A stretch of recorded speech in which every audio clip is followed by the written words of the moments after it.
this is an iHeart podcast. Guaranteed human. Lowe's knows Sundays are for football, so tackle your home improvement projects by Saturday and earn your Sunday with great deals on LG and Bosch appliances, select Bounty and Swiffer cleaning products, and more. Then once your to-do list is done, get ready to kick back, relax, and enjoy the game. Shop in store or online now and earn your Sunday with help from Lowe's, official partner of the NFL. Amazon Health AI presents Painful Thoughts. I can't stop scratching my downtown. Yeah, but I'm not itching to go downtown and tell a receptionist I'm here to talk about my downtown. Some things you'd rather type than say out loud. There's no question too embarrassing for Amazon Health AI. Chat your symptoms and get virtual care 24/7. Healthcare just got less painful. This is the Late Round Podcast with your host, JJ Zacharisa.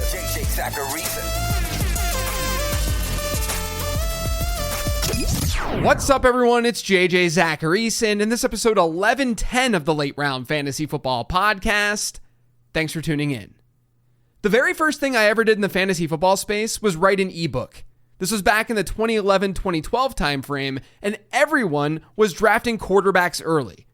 In 2012, we had 5 quarterbacks get selected in the first 2 rounds of drafts as a reaction to a wildly good 2011 quarterback season. And that didn't make any sense to me. So I put together a fantasy football strategy guide, an ebook on late round quarterbacking. Now that document today, super cringeworthy. It's really not good at all. But it set the foundation for what I'm now doing. And some of the concepts that I wrote about back then are still the same concepts that I refer to all the time on this podcast. Or in the late round draft guide. Supply and demand, opportunity cost. We know all of this by now. Quarterback and tight end, but we're focused on quarterbacks here, it's a onesie position. You start just one of them in your lineup. Because of that, people don't need them as much. So they get pushed down draft boards, and you can often get usable ones in the later rounds as a result. It's why in Superflex leagues that doesn't happen, because in Superflex, the demand is greater at quarterback. That causes the prices to increase.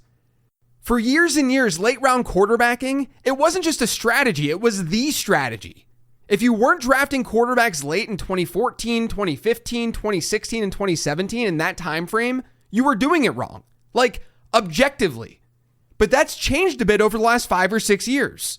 Players like Josh Allen, Lamar Jackson, Jalen Hurts, they've made it more appealing to actually get quarterbacks early. Maybe not drafting one as early as we were back in 2012, but early enough to make you say, oh wow, drafting quarterbacks late isn't the only way to win fantasy football. And I'll be honest with you guys, I've said this a few times on this show in the past, but I think it's worth repeating, especially because there's new listeners and we're on the topic right now. But I've gotten a lot of stuff right and a lot of stuff wrong over these 15 years of being a fantasy football analyst. Of all of my takes though, the one that I'm most proud of came after Lamar Jackson's first MVP season.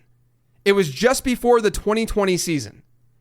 I wrote an article on Numberfire, a site I used to work for and manage, titled, "Did Lamar Jackson Break the Late Round Quarterback Strategy?" Now, he himself was a late round quarterback that year, and he broke out. But Jackson also made it so abundantly clear that the rushing side of fantasy quarterbacks was so important. And here's what I wrote in the conclusion of that article. I said, quote, the truth is the question about the late round quarterback strategy in fantasy football this year shouldn't really revolve around Lamar Jackson. It shouldn't be about whether or not you're willing to take Jackson in the top 25 or the top 30. Instead, our focus should be on the fact that the fantasy football world has gotten smarter.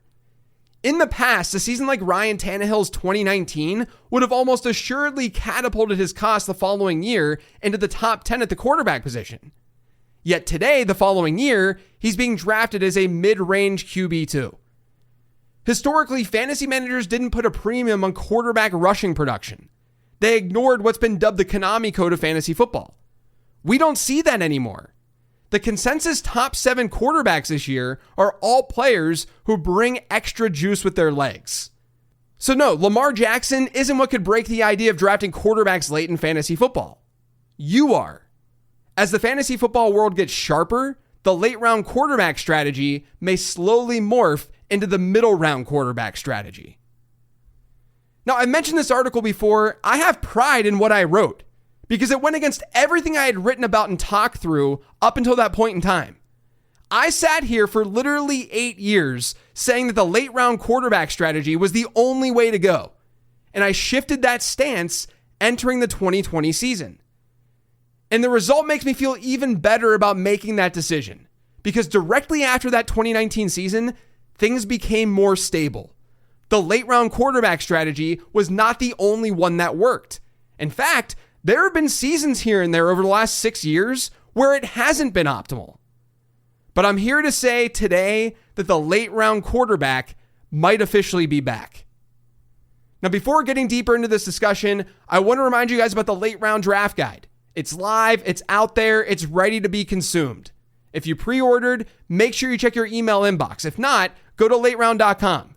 The guide has tons of strategy-related information. It talks about how to spot breakouts, busts. There's players to target. There's dart throws, avoids, rankings and tiers, and more. And many of those sections, they're updated every week up until the start of the season. To learn more, check out lateround.com.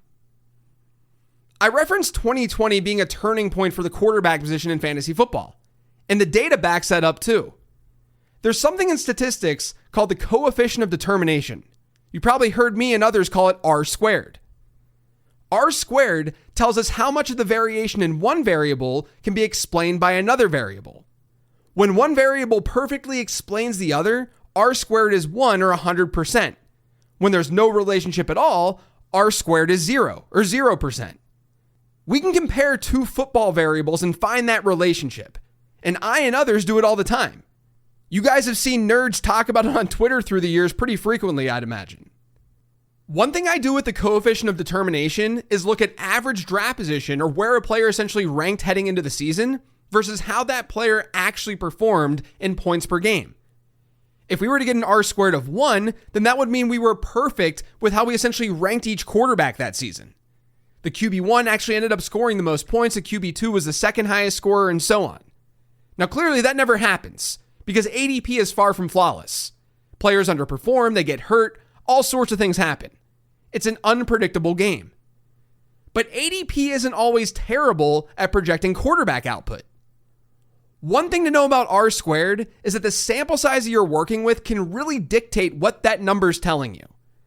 This gets overlooked quite a bit within the football space, so I want to call that out.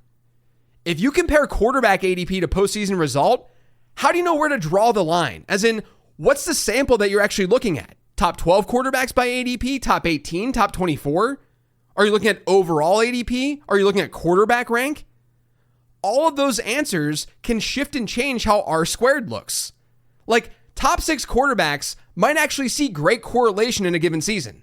The QB1 finishes the best quarterback among the 6 players. The QB2 is the QB2 in points per game, and so on. And if I sit on this podcast and say, look at how predictable quarterback was, it's really not giving you a reasonable idea as to how good quarterback actually was if I'm only looking at top 6 quarterbacks. Because what if the QB7 to QB12 actually outperformed the QB1 to QB6? For purposes of capturing the typical league economy, I usually look at top 18 quarterbacks when doing this analysis. That means in a 12-team league, half of your league is taking a backup. And we can see how those top 18 quarterbacks do from ADP to actual postseason result. Well, let's start with what happened from 2014 through 2019. And this is via Fantasy Data's ADP. From 2014 through 2019, among top 18 quarterbacks, we never had an R squared above 25%. And for the record, I'm only looking at players who played 8 or more games here. Now, without context, that doesn't mean that much. But consider this. There's 6 seasons in that range, and 4 of the 6 seasons saw R squared tallies that were below 5%. Meaning average draft position explained just 5% of the variation that we saw in points per game among top 18 quarterbacks. That's terrible. Then Lamar Jackson's season happened, and the year after, everything changed. Top 18 quarterback ADP to postseason result shot up to an R squared of 48%. The next year, it was 55%. Then it was 30% in 2022. My hypothesis as to why this happened, why quarterback went from being totally unpredictable to actually pretty predictable, is because of rushing. The market started recognizing the importance of quarterback mobility after Lamar Jackson's MVP season. And rushing is far more predictive year to year. It's far stickier than passing is. In fact, when you look at quarterback year-over-year correlation of passing points per game versus rushing points per game, rushing points per game is more than twice as sticky. And that makes sense, doesn't it? Passing numbers fluctuate. A 1-yard touchdown one year turns into a 1-yard rush for the running back the next year. Touchdown rates regress. But with rushing, we generally have the same handful of quarterbacks giving us strong rushing numbers year in and year out. And so after that Lamar Jackson season in 2019, fantasy managers said, oh man, we can't let these guys slide in drafts. So they pivoted and we got better correlation. All the while, since that 2019 season, the top quarterbacks have actually been giving you a better edge in fantasy football.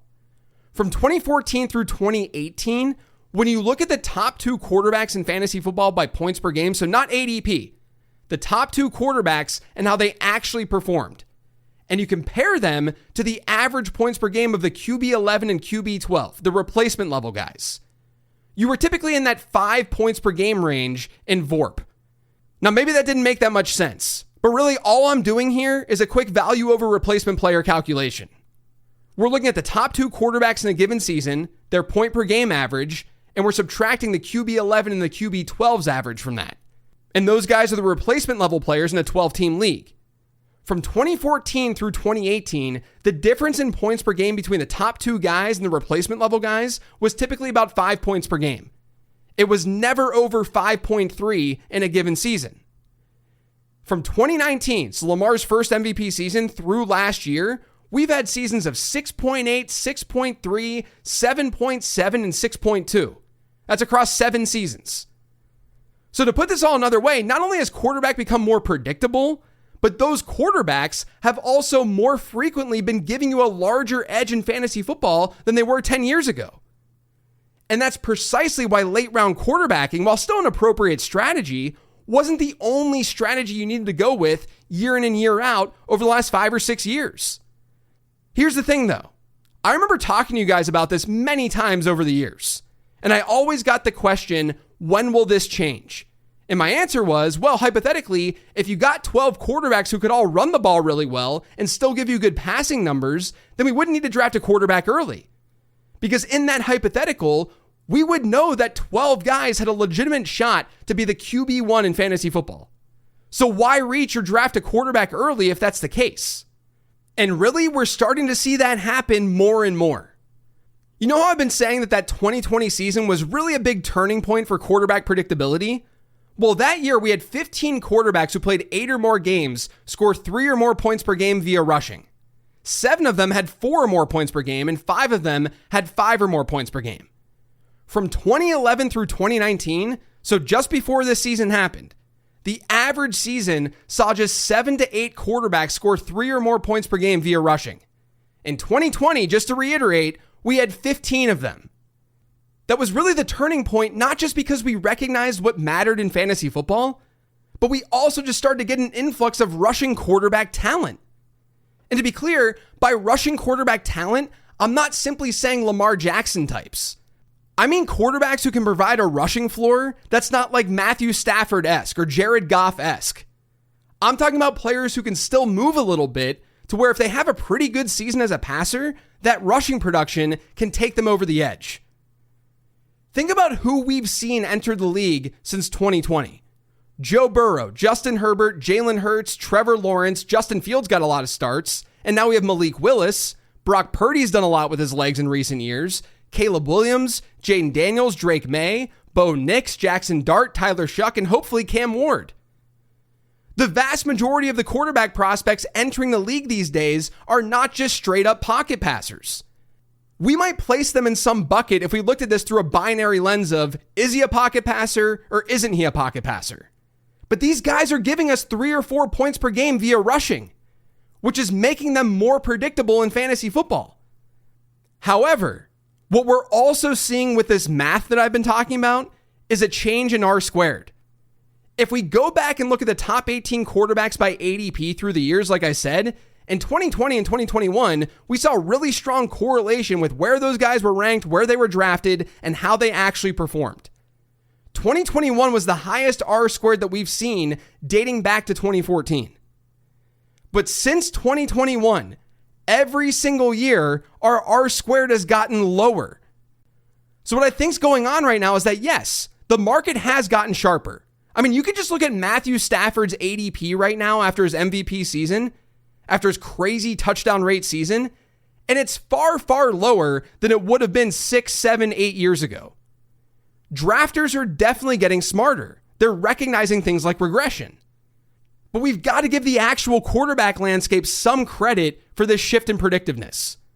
We've seemingly been adding a borderline studly quarterback to the mix every year since that 2020 timeframe. Last year it was Drake May. The year before that it was Jaden Daniels. But then we also have this second tier of quarterback who have just enough rushing juice to get them a top 5 finish if they have a really good passing season. Trevor Lawrence, Justin Herbert, maybe Joe Burrow, Caleb Williams, Brock Purdy, Patrick Mahomes, maybe even a Bo Nix. But then on top of that, we still have quarterbacks who could just break fantasy football if things really go their way. Like Malik Willis, Jackson Dart, Kyler Murray. Those players who have shown off this crazy ceiling thanks to their rushing juice. And then all the while, we know it's still very possible for pocket passers in good environments to thrive. It's just not nearly as predictable. They need somewhat of an outlier year to really hit that ceiling, like we saw with Matthew Stafford last year. But the ceiling can still be hit. It's not like they're completely worthless in fantasy football. That group like Jared Goff, Dak Prescott, Matthew Stafford, maybe Jordan Love. When you look at quarterback rankings these days, you're not staring at a linear list of pocket passers like you were even like 6 or 7 years ago. Going into the 2020 season, only 3 drafted quarterbacks, Lamar Jackson, Josh Allen, and Deshaun Watson, were coming off of seasons with 5 or more points per game via rushing. Only 7 drafted quarterbacks had 3 or more points per game via rushing. The market did a good job putting those guys up top, and each one outside of Daniel Jones had a really good season. That's why the predictability was so strong. But then you look at 2026. 7 different drafted quarterbacks had 5 or more rushing points per game last year. 16 of them had 3 or more points per game. In both cases, that's more than double what we saw back in 2020. So what does that mean? Well, considering most of you are playing in a 10 or a 12 team league, it means the potential for chaos at quarterback. If there are that many viable players out there who are running the ball, then there are that many reasonable options to finish as difference makers at the position. And if that's the case, if we've got a lot of mobile quarterbacks, a lot of dual threat quarterbacks, and even pocket passers in good environments to choose from, then I think it might be the year that we see a very clear late round quarterback rebound. That's it for today's show, though. Thanks to all of you for listening. If you get subscribed to the Late Round Fantasy Football Podcast, make sure you are by searching for it pretty much anywhere podcasts can be found. And don't forget to follow me on Twitter and on Blue Sky at Late Round QB. Like I told you guys last week, the podcast schedule this week, it's a little bit different. We do have a Becoming a Best Ball Bro episode coming out later in the week, but that's all you get this week. I'm sorry, I had to take a vacation. Make sure you check out that draft guide, though, over on lateround.com, and I will be back next week with the regular podcast schedule. I'll talk to you then.